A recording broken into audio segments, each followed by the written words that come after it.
오늘 저는 사사기 7장 1절에서 14절의 말씀을 가지고 전쟁을 이끄시는 하나님이라는 제목을 통하여 두 번째 말씀을 전하고자 합니다. 지난 시간 미디안 대적들이 이스라엘 자손을 치려고 올라와 7년을 괴롭혔습니다. 대적들은 파종하는 때 와서 씨 뿌리지 못하도록 하고 가축까지 몰고 와서 모든 곡식을 먹어치우고 이스라엘을 멸하라 했습니다.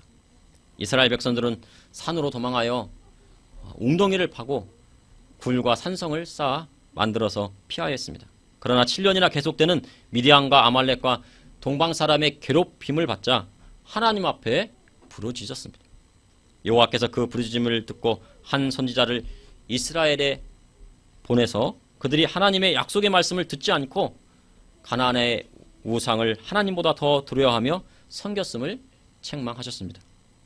그리고 아비에셀 사람 요아스의 아들 기드온에게 나타나셔서 그에게 이스라엘을 대적들의 손에서 구원하라는 사명을 주셨습니다. 기드온은 하나님께 사명을 받았음에도 자신은 므낫세 지파 중에 가장 약한 집안이고 아버지 집에서도 가장 작은 자라 하며 약한 모습을 보였습니다. 그러나 하나님은 내가 반드시 너와 함께 하리니 미디안 사람을 한 사람 치듯이 하리라고 말씀하셨습니다. 그런데 기드온은 이에 더하여 사명을 주신 분이 진정 하나님이시라면 표징을 보여달라고 하나님을 시험하였습니다. 그리고 자신이 예물을 가지고 올 동안 떠나지 마시기를 간청했습니다. 여기까지가 지난 시간 성경 말씀이었습니다. 오늘 본문 말씀을 보니 하나님께서 사사 기드온을 이스라엘 백성을 구원하는 도구로 사용하셨습니다.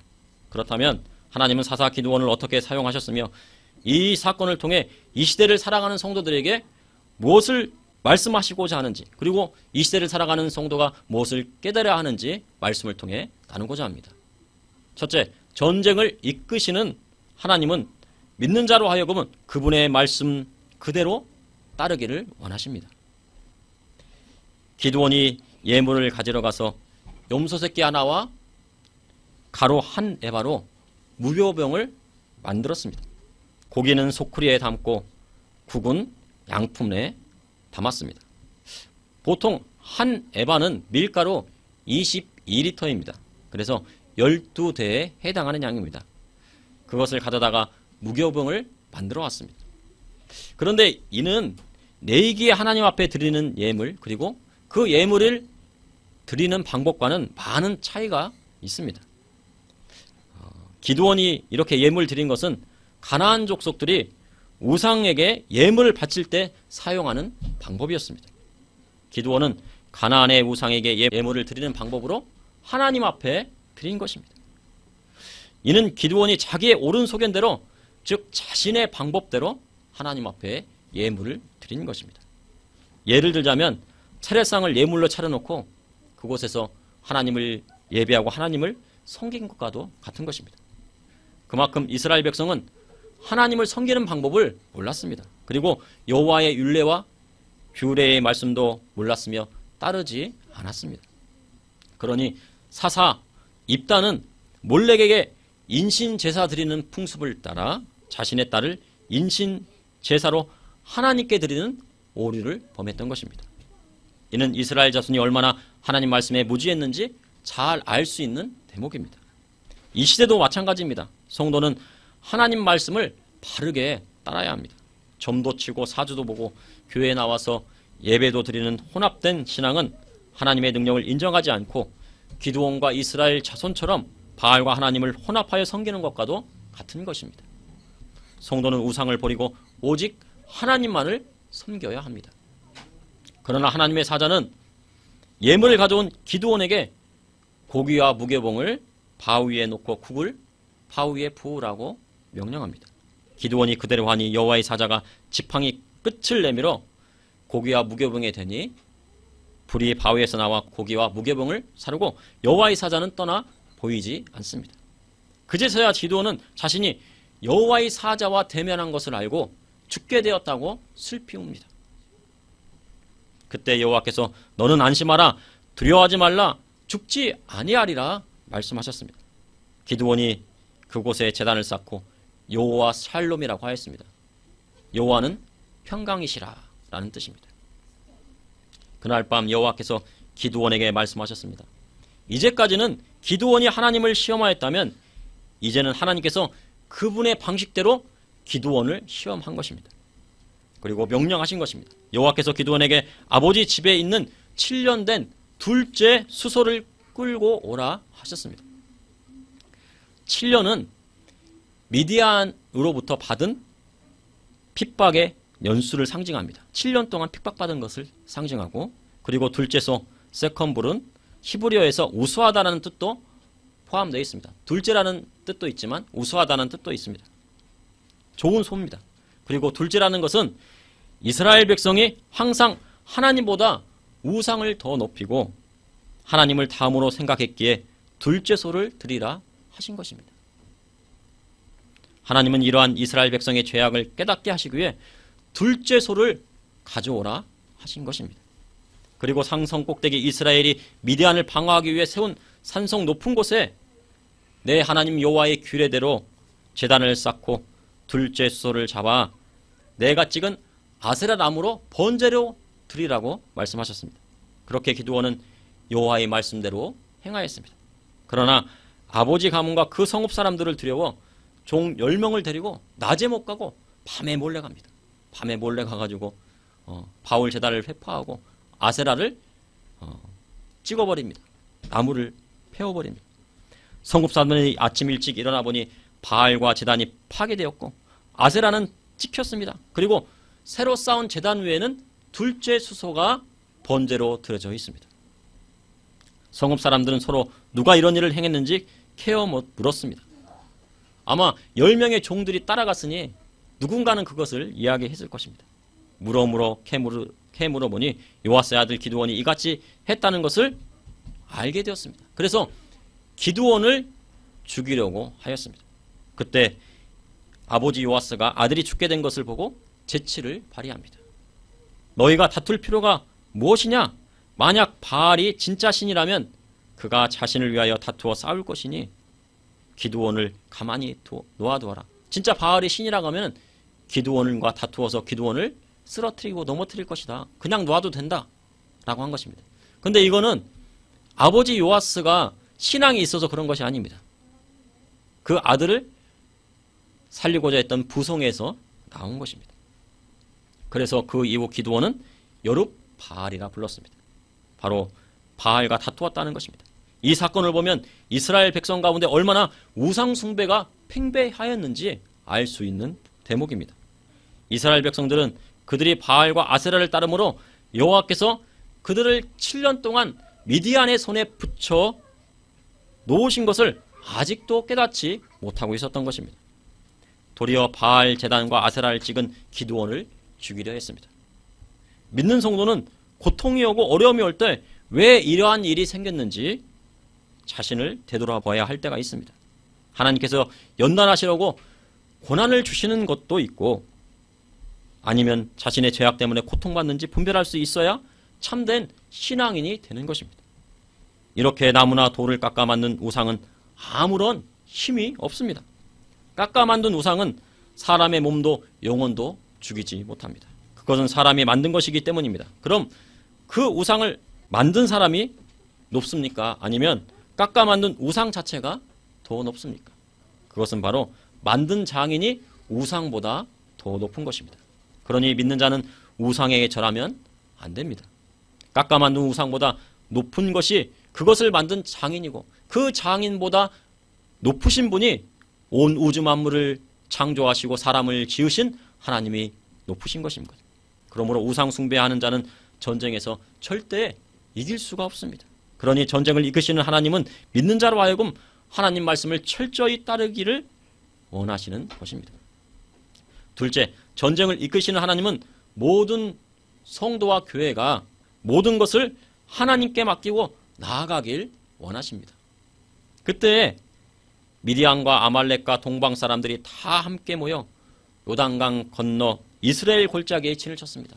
이 이스라엘 골짜기는 가나안 땅 중에서 가장 풍요롭고 기름진 땅입니다. 그래서 그 대적들이 진을 치고 가축까지 데리고 왔습니다. 그러니 그 가축들이 먹을 것이 없으니 곡식들을 다 뜯어먹는 것입니다. 그리고 쑥대밭을 만들었습니다. 여호와의 영이 기드온에게 임합니다. 우상 숭배하는 자에게는 하나님의 영이 임하지 않습니다. 그러나 기드온은 바알과 아세라를 회파하고 하나님의 명령을 따름으로 여호와의 영이 임한 것입니다. 기드온이 나팔 불자 아비에셀이 따르고 므낫세의 사자를 보내니 므낫세 지파가 따릅니다. 그리고 또 각 지파의 사자를 보내니 아셀과 스불론과 납달리 지파가 기드온을 따릅니다. 그런데 이스라엘은 지금 기드온을 따르는 지파는 총 4지파입니다. 므낫세, 아셀, 스불론, 납달리입니다. 그런데 이스라엘 지파는 12지파입니다. 그래서 전쟁에 나가게 되면 모든 지파가 힘을 모아 싸우는 것이 올바른 일입니다. 그래서 전쟁에 나가 모든 지파가 힘을 합쳐서 적군을 물리치는 것입니다. 그러나 미디안과의 전투를 앞두고는 4지파만이 모였습니다. 이는 기드온이 온 지파에게 알리지 않았음도 있고 다른 지파들이 알고도 따르지 않은 것도 있습니다. 이 시대도 마찬가지입니다. 우리나라는 1000만 성도가 있고 30만의 교역자가 있다고 합니다. 그러나 하나 되지 못하고 힘을 합하지 못하며 뜻이 갈라져 서로 비방하는 것을 종종 보게 됩니다. 그렇지만 나라와 민족이 위기에 처해 있을 때는 교회와 성도가 한마음 한뜻이 되어 하나님 명령을 따라 나아가야 합니다. 일제강점기에 어느 교단과 교회는 신산차폐를 허용하고 권장하였다고 합니다. 우상 숭배는 분명 하나님 앞에 죄가 됩니다. 교회가 하나 되지 못하니 남북으로 나뉘는 것입니다. 교회도 나뉘는데 나라도 남북으로 나뉘게 되는 것입니다. 그러나 심사참배를 거부하고 하나님 명령 따라 순교하기까지 신앙을 지킨 주의 종들이 있었기에 지금의 대한민국이 있는 것입니다. 우리가 하나님 말씀대로 하나 되지 못하면 미디안과 같은 기독교를 멸하려고 하는 악한 세력을 물리칠 수가 없습니다.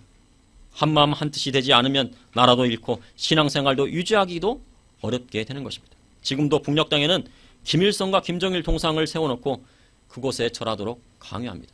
지하교회에 있는 성도들도 그곳에 절하지 않으면 정치범 소용소에 끌려가게 됩니다. 그러니 억지로라도 절을 하게 되어 있습니다.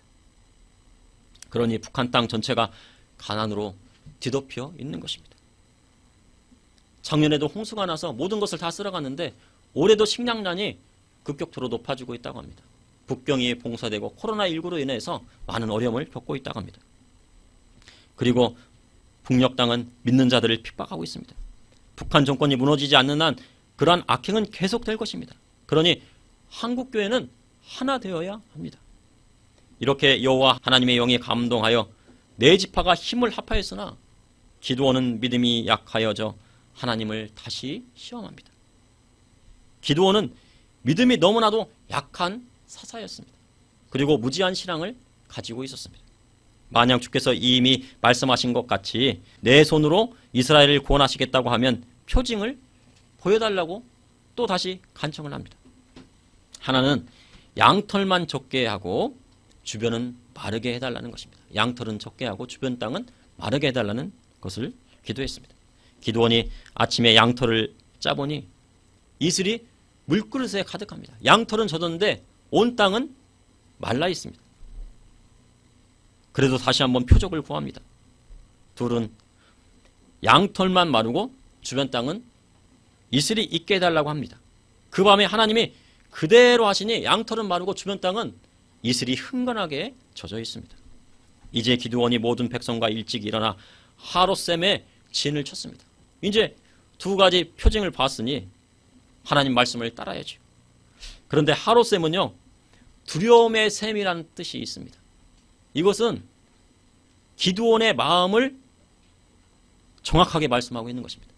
기드온의 마음이 바로 하롯셈과 같았습니다. 바로 두려움의 마음이 이 샘 솟듯이 펑펑 쏟았습니다. 이 하롯셈은 이스라엘 성읍 동남쪽 6km 지점에 길보아 산 기슭에 있는 샘입니다. 이렇게 기드온은 두려움으로 가득 차 있었습니다. 그런데도 여호와께서 기드온에게 전쟁에 나온 백성이 너무 많다고 하십니다. 그곳에 모인 이스라엘 백성이 32,000명이었습니다. 그런데 미디안 대적은 미디안과 아말렉과 동방 사람들은 13만 5천 명이었습니다. 32,000 대 13만 5천 명. 인간적인 생각으로 32,000명으로도 부족한 것 같습니다. 그러나 이 전쟁을 이끄시는 분은 바로 하나님이십니다. 기드온은 두세 차례 하나님을 시험하였습니다. 이러한 믿음 약한 기드온이 32,000명이라는 군병을 가지고 13만 5천 명을 무찌르기는 아주 어렵다고 합니다. 하지만 만약에 하나님의 도움으로 승리하게 된다면 분명 기드온은 교만하여져서 자신의 능력으로 미디안 연합군을 이겼다고 할 수 있습니다. 이것이 바로 믿음이 연약한 자의 특징입니다. 믿음이 연약한 자는 하나님께서 도우시면 나중에는 마음이 변심하여 이건 내가 잘해서 한 것이야 라고 말하는 것입니다. 이 시대를 살아가는 교인도 마찬가지입니다. 신앙이 연약한 자는 하나님이 은혜를 베풀어 잘 되게 하면 그것이 자신의 노력의 결과라고 말하며 하나님 앞에 영광 돌리지 않습니다. 교회도 마찬가지입니다. 교회가 부흥하지 않으면 하나님께서 도와주시지 않으셔서, 성령님이 도와주시지 않아서, 예수님께서 도와주시지 않으셔서 교회가 부흥하지 않았다고 합니다. 그러다가 교회가 부흥하고 성도가 많아지면 목회자가 잘해서 부흥했다고 말합니다. 이는 하나님의 영광을 가로채는 것입니다. 하나님의 영광을 가로채는 것은 하나님께서 싫어하시는 것입니다. 교만은 패망의 선봉이요 거만한 마음은 넘어집의 앞잡이니라 하셨습니다. 다 이루어 놓고 하나님 앞에 영광 돌리지 않으므로 버려지는 목회자나 성도가 되어서는 안 됩니다. 그럴 바에는 차라리 성공하지 않고 고난 중에 있는 것이 더 하나님의 은혜인 것입니다. 그렇게 하나님이 두려워 떠는 자 22,000명을 돌려보내라 하셨습니다. 그리고 남은 자가 10,000명입니다. 그래도 그 백성은 아직 많다고 하시며 10,000명을 시험해 보시고 하나님께서 가리킨 자들과 함께 돌려보내라고 하십니다. 여호와께서 기드온에게 남은 백성을 세 그룹으로 나누라 하십니다. 첫째는 개처럼 혀로 물을 핥는 자를 따로 세웁니다. 그리고 무릎을 꿇고 마시는 자도 그렇게 따로 세웠습니다. 그리고 손으로 움켜 입에 대고 핥는 자의 수를 보니 300명이었습니다. 그래서 하나님께서는 손으로 움켜 입으로 핥는 자를 택하셨습니다. 바로 300명을 택하신 것입니다. 그런데 하나님이 많은 수를 택하지 않으시고 적은 수를 택하셨습니다. 하나님의 선택은 물을 어떻게 마시느냐가 중요한 것이 아니었습니다. 하나님께서 중요하신 것은 가장 적은 수의 무리를 택하신 것입니다. 이로 인해 하나님의 권능을 나타내시기 위함입니다. 하나님은 온 우주 만물을 지으신 창조주 하나님이십니다. 전능하신 하나님은 불가능한 일이 없으십니다. 이렇게 적은 수 기드온의 300용사를 택하신 것은 이스라엘 자손에게 전능하신 하나님을 나타내시기 위함이었습니다. 이러한 전쟁에서의 승리란 인간의 생각으로 도저히 불가능한 일이기에 기드온과 이스라엘 백성은 전적으로 여호와 하나님을 의지할 수밖에 없었던 것입니다.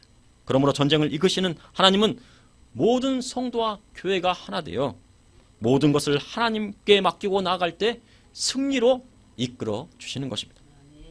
셋째 전쟁은 여호와 하나님께 속한 것입니다.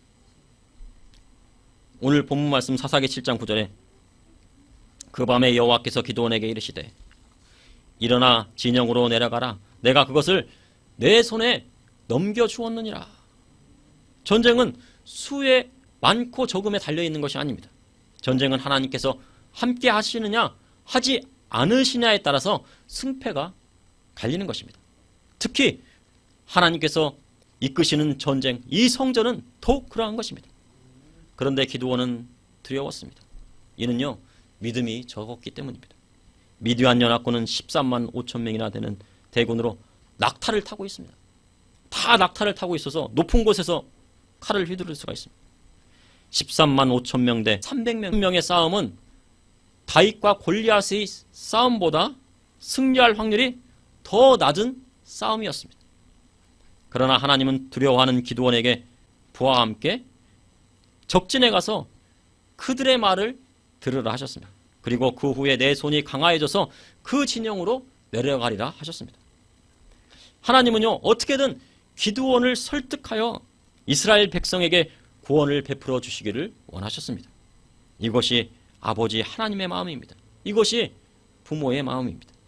자녀가 힘이 없으면 어떻게든 힘을 북돋아 일어서게 하고 힘을 내게 하는 것이 부모의 마음입니다. 바로 그 부모의 마음은 바로 하나님의 마음입니다. 부모의 마음에는 하나님의 형상이 들어있기 때문에 바로 그 자녀를 버려두지 않고 힘을 북돋는 것입니다. 기드온이 부라와 함께 미디안 진영에 내려가니 미디안과 아말렉과 동방의 모든 사람들이 골짜기에 누워있는데 메뚜기 떼와 같았습니다.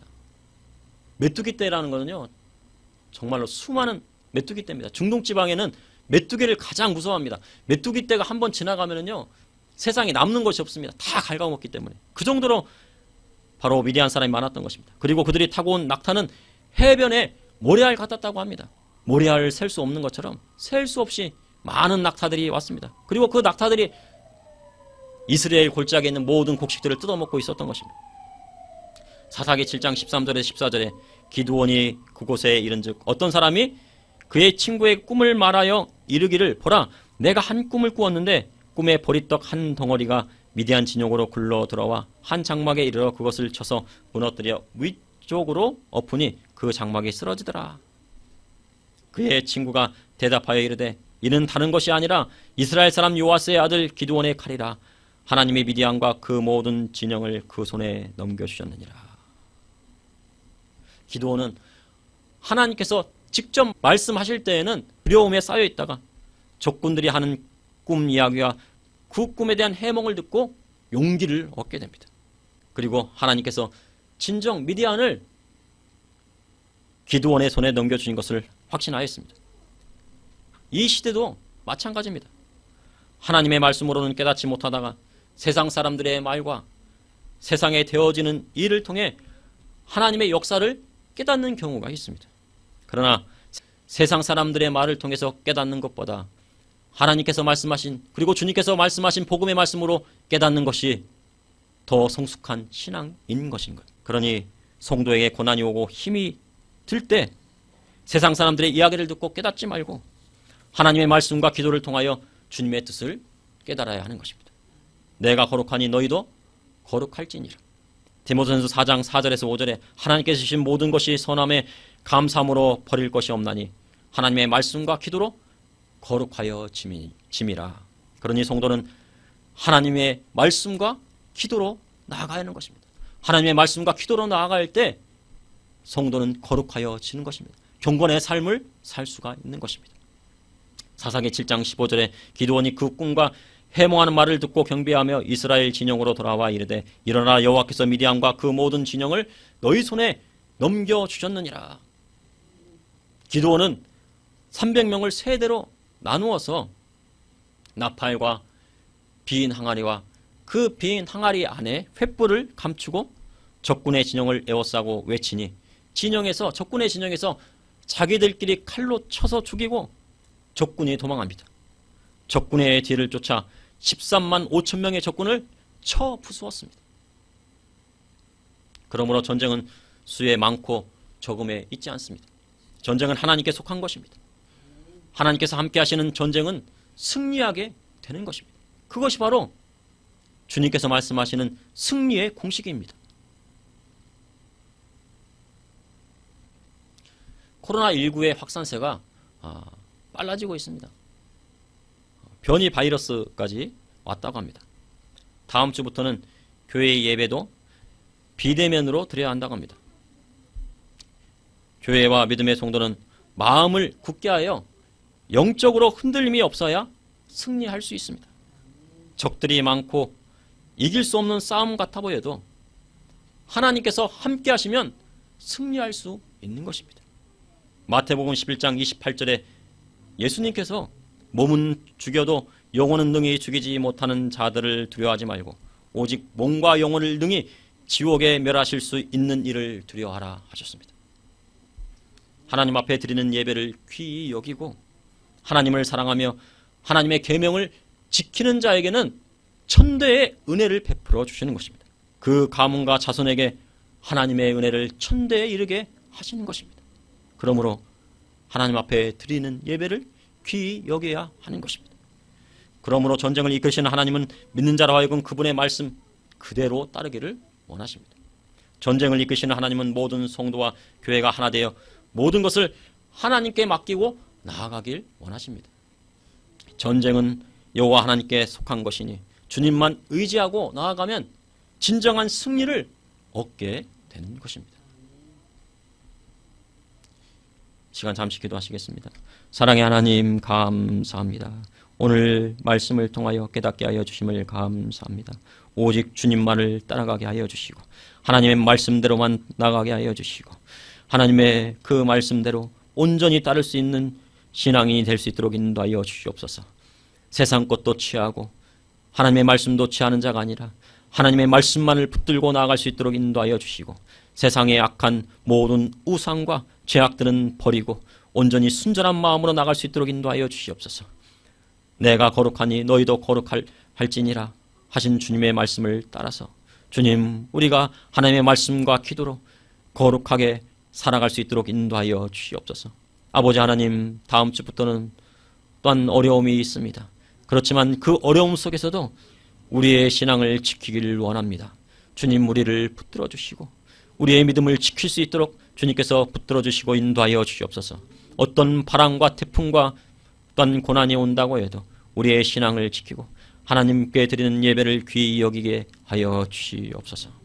오늘 이 예배를 통하여서 함께하는 우리 성도님 하나님의 은혜를 베풀어 주시고 이 예배에 참여하지 못한 성도님들에게도 같은 은혜를 내려 주시옵소서. 또한 그리고 질병으로 고통받고 있는 우리 성도님들이 있습니까? 낫게 하여 주시고 염증이 사라지게 하여 주시고 관절이 낫게 하여 주시고 허리가 낫게 하여 주시고 오장육부가 다 낫는 기적의 역사가 일어나게 하여 주시옵소서. 예수 그리스도의 십자가의 보혈로 씻어주시고 낫게 하여 주시옵소서. 예수님 이름으로 기도합나이다. 아멘.